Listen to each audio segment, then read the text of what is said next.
Hello students, welcome to canonical classes. और आज का जो हमारा टॉपिक है दैट इज इलेक्ट्रोमैग्नेटिक रेडिएशंस। तो क्या होती है ये इलेक्ट्रोमैग्नेटिक रेडिएशंस, ये हम जरा डिटेल में पढ़ेंगे और इसके कुछ इसके जो कैरेक्टरिस्टिक फीचर्स होंगे उनको भी हम पढ़ेंगे। ठीक है, तो देखिए क्या होता है, ऐसी रेडिएशंस जिनके पास इलेक्ट्रिक फील्ड भी होती है और मैग्नेटिक फील्ड भी होती है और वो एक दूसरे के परपेंडिकुलर हो। ठीक है, और किसके तीसरी चीज, वो जिस डायरेक्शन में वो वेव जा रही है उस डायरेक्शन की भी परपेंडिकुलर हो, तो ऐसी रेडिएशन को क्या बोला जाता है, इलेक्ट्रोमैग्नेटिक रेडिएशंस। तो हम इसको डिफाइन करते हैं। कैसी रेडिएशन होंगी, दोज रेडिएशंस ये ऐसी रेडिएशंस हैं which consist of electric which consist of electric and magnetic field which consist of electric and magnetic field। ठीक है, इलेक्ट्रिक फील्ड भी है, मैग्नेटिक फील्ड भी है, oscillating electric and magnetic field oscillating perpendicular, very important, perpendicular मतलब 90 degree का angle बनाएगी। ठीक है, perpendicular to each other and अपने एक दूसरे के तो ईच अदर है ही परपेंडिकुलर, एंड ऑल्सो या फिर as well as perpendicular to the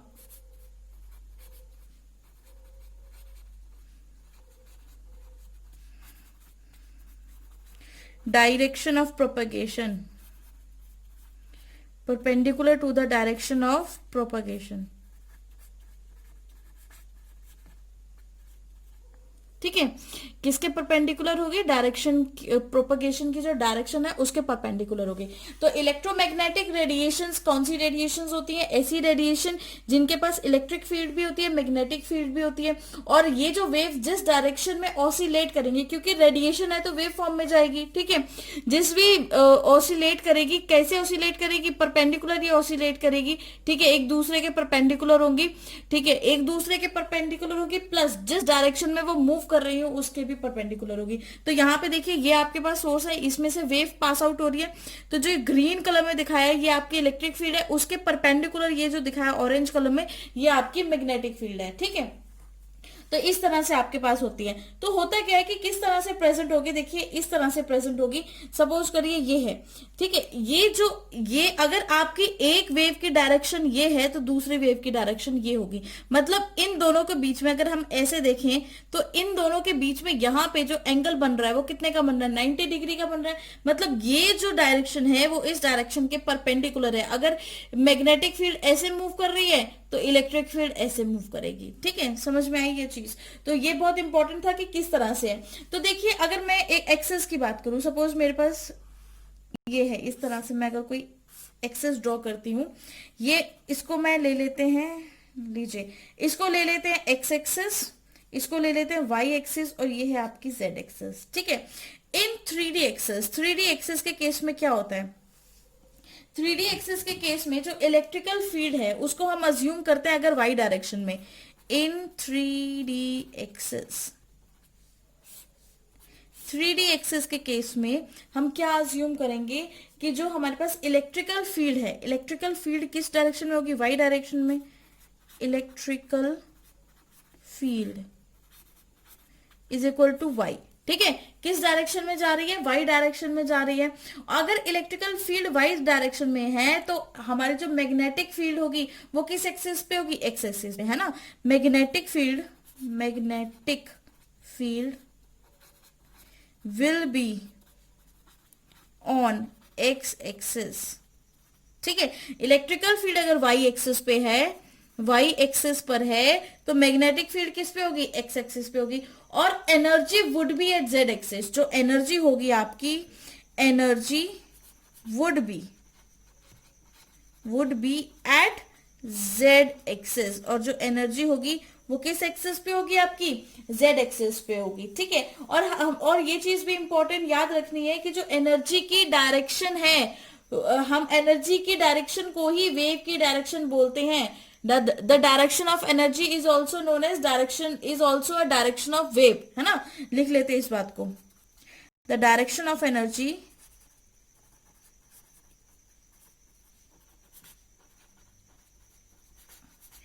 is the direction of wave,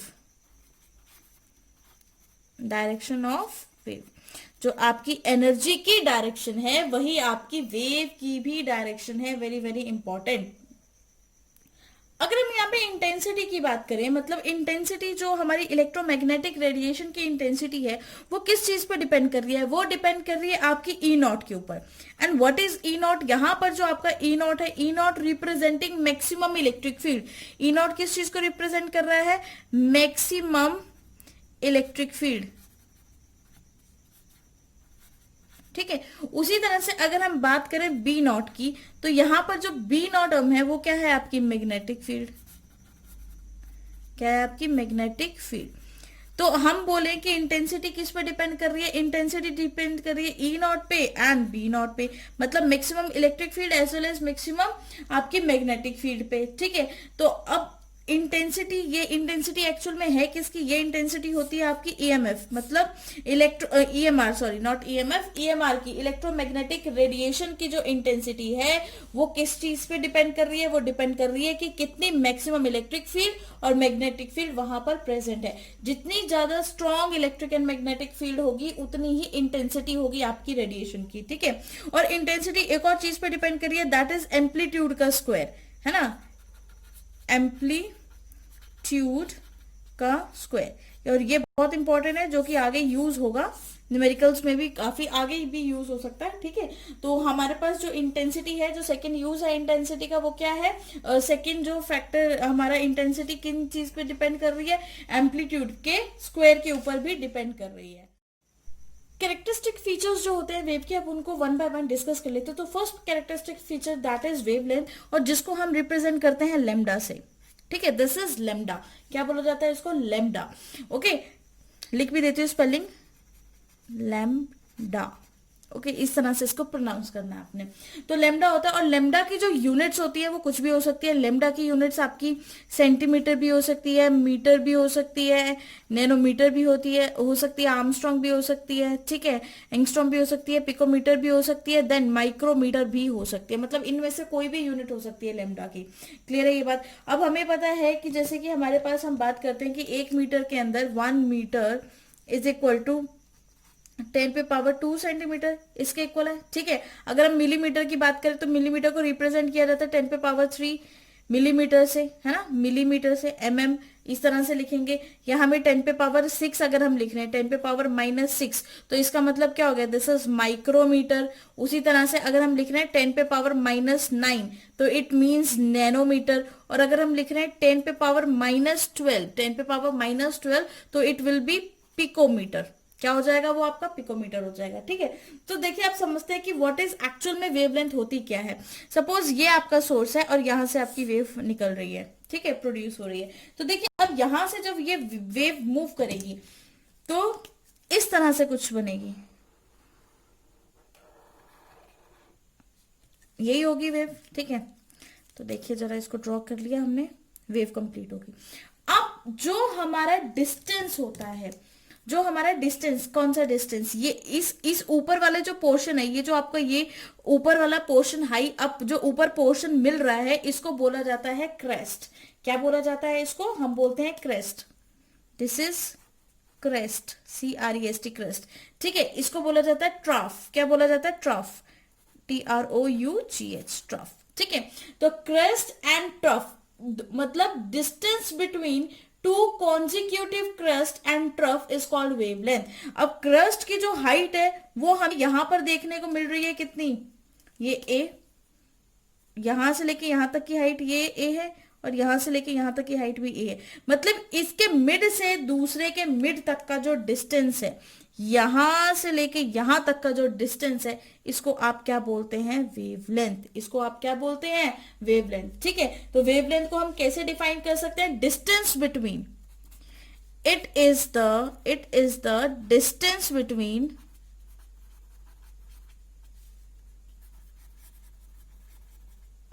ये क्या है एक्चुअल में? डिस्टेंस है। किसके बीच का डिस्टेंस है? It is a distance between two consecutive crest and trough, है ना। It is a distance between two consecutive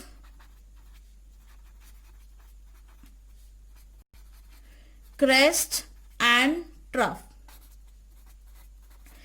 दो कॉन्जिक्यूटिव क्रेस्ट एंड ट्रफ के बीच का डिस्टेंस है ना। इस और उसी को क्या बोला जाता है? हम लोग वेवलेंथ बोल देते हैं। तो वेवलेंथ जो है वो हमेशा इनवर्सली प्रोपोर्शनल रहता है एनर्जी के। Lambda is inversely proportional to energy, मतलब अगर किसी भी रेडिएशन की एनर्जी बहुत ज्यादा है तो उसका वेवलेंथ अपने आप कम होगा। ये अंडरस्टूड है, ठीक है। जिस भी रेडिएशन की एनर्जी ज्यादा होगी उसकी वेवलेंथ हमेशा कम होगी। ये चीज आपको याद रखनी है और ये रिलेशन आपको याद रखना है, जो कि बहुत इंपॉर्टेंट रिलेशन है। क्या रिलेशन है? कि lambda is inversely proportional to what? किसके इनवर्सली प्रोपोर्शनल है? आपके एनर्जी के इनवर्सली प्रोपोर्शनल है लेमडा। नेक्स्ट इज फ्रीक्वेंसी, और फ्रीक्वेंसी को रिप्रेजेंट करते हैं हम इस सिंबल से, और इसको बोला जाता है न्यू। क्या बोला जाता है? कैसे प्रोनाउंस करते हैं? न्यू, ठीक है। तो फ्रीक्वेंसी को डिफाइन कर लेते हैं। फ्रीक्वेंसी क्या होती है? It is defined as number of wave passing through a point per second, मतलब हर सेकेंड में एक पॉइंट से, सपोज मैंने लगा दिया ये पॉइंट, तो इस पॉइंट में से पर सेकेंड कितनी वेव्स पास आउट हो रही हैं उसको हम क्या बोलते हैं? फ्रीक्वेंसी, ठीक है। तो लिखते हैं it is defined as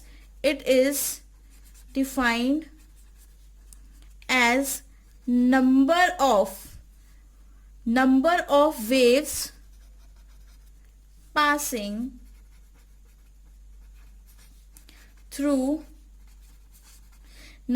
waves passing through a point। हाँ, कि कितनी वेव्स एक पॉइंट से पास कर रही हैं वो क्या बताएगा? रिप्रेजेंट करेगा, आपकी फ्रीक्वेंसी रिप्रेजेंट करेगा। तो जो फ्रीक्वेंसी होती है is inversely proportional to wavelength. Very important, frequency हमेशा वेवलेंथ के इनवर्सली प्रोपोर्शनल होती है, ठीक है। तो सपोज अब देखिए कैसे हम इसको फ्रीक्वेंसी एक्चुअल में हम निकालते कैसे। सपोज हमारे पास ये एक वेव है, ठीक है। इस तरह के आपके पास क्या है? वेव है। अब देखिए ये वेव यहां तक पहुंचने में लगाती है, टाइम लगा रही है आपका 5 सेकेंड्स। कितना टाइम लगा रही है यहां तक पहुंचने में? उसने जो यहां तक पहुंचने में जो टाइम लगाया है दैट इज 5 सेकेंड्स, ठीक है। अब 5 सेकेंड्स उसने टाइम लगा दिया, तो अगर मुझे फ्रीक्वेंसी निकालनी है इस वेव की यहां पर, तो मैं क्या करूंगी? नंबर ऑफ वेव्स कैसे कंप्लीट होगा? एक क्रस्ट एंड एक ट्रफ। एक क्रस्ट ये हुआ, एक ट्रफ एक ये हुआ, तो एक वेव ये हो गई, दूसरी वेव ये होगी। 2.5 वेव कितनी होगी? मतलब ये आधी वेव है ना, चलो उसको पूरा ही कर लेते हैं। लो, हो गई पूरी। कितनी वेव्स हो गई? 1, 2 एंड 3 वेव्स हो गई। टोटल वेव्स कितनी हो गई आपके पास? 3, ठीक है। तो टोटल नंबर ऑफ वेव्स को आपने किससे डिवाइड कर देना है? टाइम से डिवाइड कर देना, तो आपके पास वो वेव्स आ जाएंगी। तो क्या है टोटल नंबर ऑफ वेव्स? आपके ऊपर कितनी वेव्स आ रही हैं? वेव्स आपके पास 3 आ रही है, डिवाइडेड बाय टाइम कितना है? 5, ठीक है। तो यहाँ पे फ्रीक्वेंसी क्या आएगी? 3/5, ये आपकी आएगी, मतलब 0.7 समथिंग, ठीक है। 0.7 समथिंग आ जाएगी, है ना। तो ये क्या है आपकी? ये आपकी फ्रीक्वेंसी निकाल ली आपने क्या किया? नंबर ऑफ वेव्स को किससे डिवाइड कर दिया? टाइम से डिवाइड कर दिया।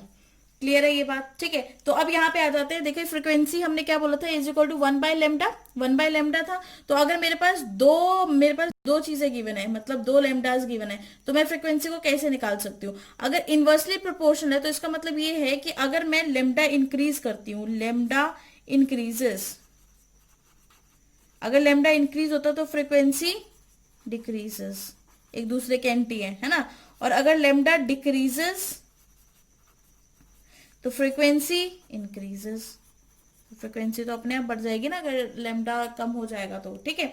तो अब देखिए अगर फॉर 2 वेव्स, हम फॉर 2 वेव्स के लिए बात करें, फॉर 2 वेव्स, 2 वेव्स की अगर हम बात करें तो 2 वेव्स के लिए λ1/λ2 इज इक्वल टू ν2/ν1, जो कि बहुत इंपॉर्टेंट है, जो आपको न्यूमेरिकल में यूज होने वाला है, ठीक है। क्या याद रखना है आपने? λ1/λ2 इज इक्वल टू ν2/ν1। तो ये सिंपल था कि इस तरह की फॉर्मुलेशन आप यूज कर सकते हैं। अब देखिए अगर हम इसका ग्राफ ड्रॉ करेंगे, तो इसका जो ग्राफ आएगा वो आएगा रेक्टेंगल हाइपरबोला। क्या ग्राफ आएगा इसका? रेक्टेंगल हाइपरबोला ग्राफ आएगा इस तरह से, ठीक है। कि मतलब फ्रीक्वेंसी और वेवलेंथ का जो ग्राफ आएगा वो इस तरह से आएगा कि अगर फ्रीक्वेंसी वेवलेंथ बढ़ रही है तो फ्रीक्वेंसी क्या हो रही है आपकी? डिक्रीज हो रही है, और अगर फ्रीक्वेंसी डिक्रीज हो रही है तो वेवलेंथ क्या हो रही है? इंक्रीज हो रही है, वाइस वर्सा, ठीक है। एक जगह फ्रीक्वेंसी लगा लो, एक जगह वेवलेंथ लगा दो, बस। This is rectangular hyperbola, rectangular hyperbola, okay. ये था, तो फ्रीक्वेंसी तो हमें पता ही था, तो इस पे एक न्यूमेरिकल सॉल्व कर लेते हैं। तो क्या है न्यूमेरिकल? क्वेश्चन में क्या गिवन है? फॉर एग्जाम्पल हमारे पास सपोज कोई एग्जाम्पल गिवन है जिसमें frequency is equal to 12 into 10 पे पावर 8 मीटर पर सेकेंड गिवन है, ठीक है। आपके पास velocity of light is 3 into 10 पे पावर 8 मीटर पर सेकेंड गिवन है ये, और यहाँ पे आपको फाइंड आउट करनी है वेवलेंथ। तो अब आपको फॉर्मूला तो पता ही है, formula is equal to nu किसके इक्वल था? Nu is inversely proportional to 1/c, है ना, sorry 1/λ। Nu is inversely proportional to lambda के इक्वल था। अब यहाँ पर एक और चीज आपको फॉर्मूला बताते हैं, यहाँ पर एक बहुत अच्छा सा फॉर्मूला देखिए। जब भी nu is inversely proportional to lambda है तो इस प्रोपोर्शनलिटी कांस्टेंट को हटाने के लिए हमें कांस्टेंट वैल्यू लगानी पड़ेगी। तो हम यहाँ पे जो कांस्टेंट वैल्यू देते हैं c अपॉन लेमडा, और c is equal to speed of light. Speed of light मतलब वैसे हम यहाँ पे स्पीड ऑफ रेडिएशन लेंगे, बट नॉर्मली वो स्पीड ऑफ लाइट ही होती है, ठीक है। इसके इक्वल होती है स्पीड ऑफ लाइट लिखो या फिर रेडिएशन लिखो, रेडिएशन एक ही बात है, दोनों को हम इक्वली पुट करते हैं, ठीक है। तो यहाँ से जो मेरे पास फॉर्मूला बना nu is equal to C upon lambda, तो फॉर्मूला पुट कर दीजिए nu is equal to C upon lambda, है ना। यहां से हमारे पास ये फॉर्मूला आ गया कि न्यू किसके इक्वल हो गया? आपका सी अपॉन लेमडा के इक्वल हो गया। अब जैसे ही आपका न्यू सी अपॉन लेमडा के इक्वल हो रहा है तो बस फिर क्या करना रहेगा? कुछ भी नहीं करना रहेगा, वैल्यूज पुट करनी है डायरेक्ट। तो फ्रीक्वेंसी आपको गिवन है, दैट इज 12 इंटू 10 पे पावर 8, ठीक है, इज इक्वल टू सी कितना है?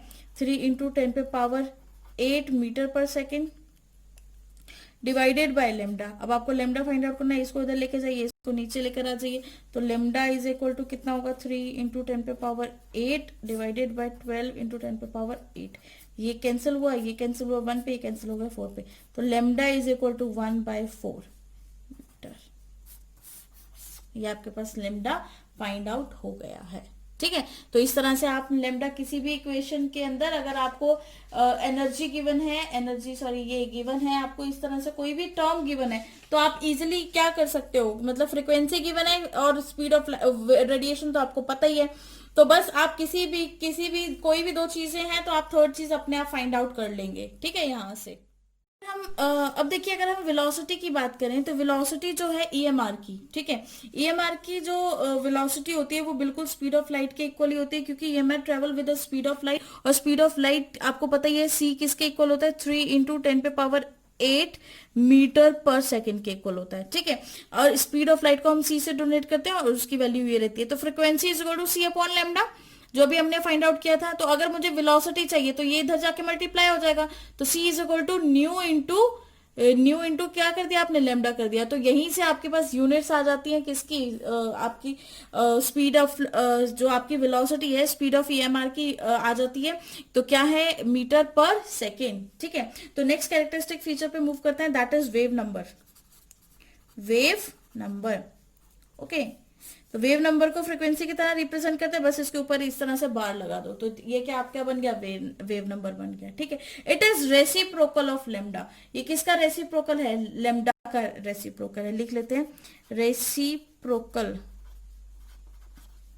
ऑफ लेमडा का रेसिप्रोकल है।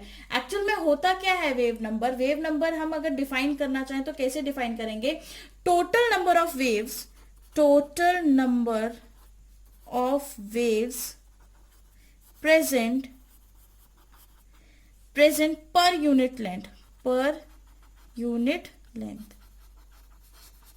ठीक है, कि कितनी वेव्स हर एक यूनिट लेंथ में प्रेजेंट है, कितनी नंबर ऑफ वेव्स हर एक यूनिट लेंथ में प्रेजेंट है, वो क्या रिप्रेजेंट कर रहा है? आपका वेव नंबर रिप्रेजेंट कर रहा है। फॉर एग्जाम्पल, अगर मैं ये सपोज मेरे पास ये है, इस तरह से कुछ है, और मैं यहाँ पे ये दिखा रही हूँ, ये इतनी वेव्स है मेरे पास, ठीक है।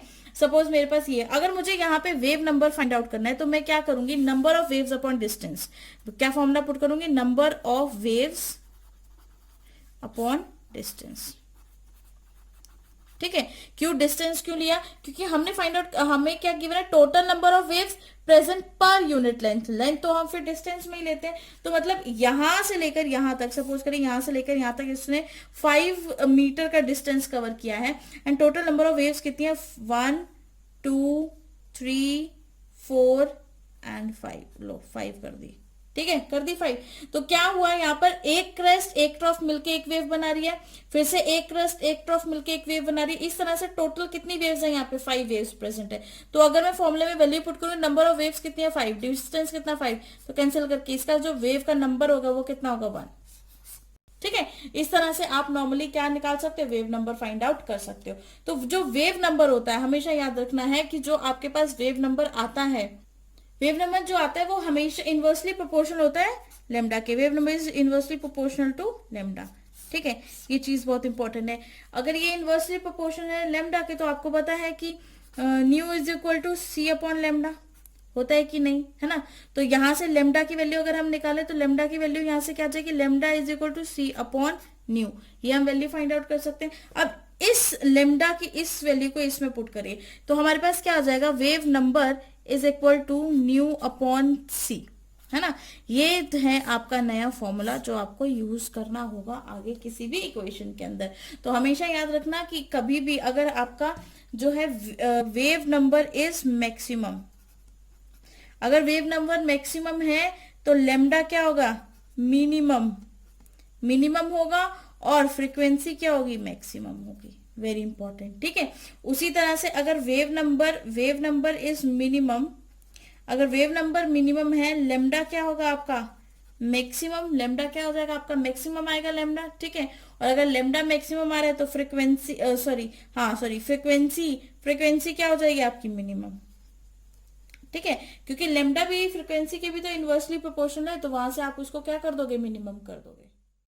अब देखिए एम्पलीट्यूड क्या होता है, सिंपली डिस्टेंस होता है। अगर आपके पास कोई भी वेव है, उसके जो क्रेस्ट का डिस्टेंस है, इस बॉर्डर लाइन से क्रेस्ट का जितना डिस्टेंस है और इस बॉर्डर लाइन से जितनी डेप्थ है आपके ट्रफ की, ठीक है, क्रेस्ट एंड ट्रफ का मतलब height of crest and depth of trough is called, उसको क्या बोलते हैं, ए, मतलब एम्पलीट्यूड बोला जाता है।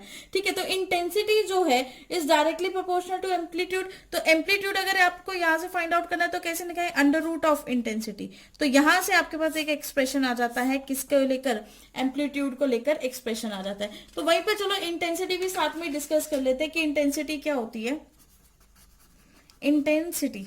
ठीक है, तो इंटेंसिटी को हम कैसे डिफाइन कर सकते हैं कि कितनी एनर्जी फॉल हो रही है एक पर्टिकुलर पर यूनिट एरिया में इन यूनिट टाइम, मतलब टाइम को फिक्स कर दिया है आपने और एरिया को फिक्स कर दिया, तो उस पर्टिकुलर टाइम पर उस पर्टिकुलर एरिया में कितनी एनर्जी फॉल हो रही है, दैट इज योर इंटेंसिटी। तो हम इसको अगर हम डिफाइन करना चाहें तो हम इसको कैसे डिफाइन कर सकते हैं, एनर्जी फॉलिंग ऑन पर unit area, energy falling on पर unit area in unit time, in unit time, unit time के अंदर। ठीक है, जो भी एनर्जी फॉल हो रही है पर यूनिट एरिया में यूनिट टाइम, उसको क्या बोलते हो आप, इंटेंसिटी बोलते हो। तो intensity I is directly proportional to, किस पे डिपेंड करेगी, नंबर ऑफ फोटोन्स पे, किस पे डिपेंड करेगी, नंबर ऑफ फोटोन्स पर unit area in unit time, पर unit area in unit time. ठीक है, अब कई बच्चे यहाँ पे कंफ्यूज हो गए होंगे कि व्हाट इज फोटोन। मैं आगे नेक्स्ट लेक्चर में बताऊंगी आपको फोटोन क्या होता है, अभी तक के लिए इतना याद करें। तो जो नंबर ऑफ फोटोन्स पर unit area per unit time किससे रिप्लेस कर दी, किस क्या बोला जाता है उसको, दैट इज एनर्जी। तो इसका मतलब intensity is directly proportional to energy. अगर आपकी रेडिएशन की एनर्जी बहुत हाई है तो उसकी इंटेंसिटी बहुत ज्यादा होगी, और अगर आपकी रेडिएशन की एनर्जी बहुत कम है तो उसकी इंटेंसिटी भी बहुत ज्यादा कम होगी। ठीक है, तो क्योंकि intensity is directly proportional to what, intensity is directly proportional to energy.